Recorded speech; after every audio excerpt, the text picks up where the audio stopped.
Naslednjih 5 mesecev bodo tukaj gradili novo dvopasovno krožišče, ki bo nadomestilo staro montažno, ki je tukaj že skoraj 3 leta. Poseben pas za avtobuse, ki bo potekal preko že dejansko od Partizanske ceste, preko 2 ločenih peronov. Zadnji čas je, da se to uredi. In to je fiksno križišče, ne s temi bobni. Všeč pa mi ni preveč križišč, ker se mi zdi, da že vse posod na vsakem ovinku bi že bilo križišče, to mi pa ni najbolj všeč. Predvidoma do 15. decembra bo zaprt del ulice Heroja Bračiča, delna in polna zapora vozišča pa bo tudi na Titovi do krožišča s Partizansko cesto.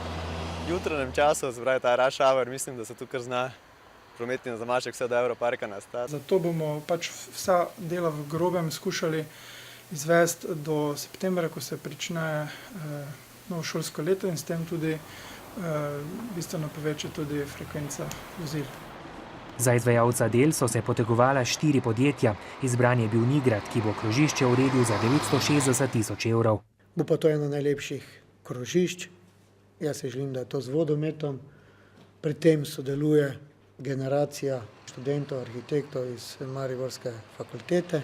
Prihodnje leto pa bo na vrsti še prenova Titove ceste od krožišča do Partizanske ceste. To bo občino stalo dober 1 milijon evrov.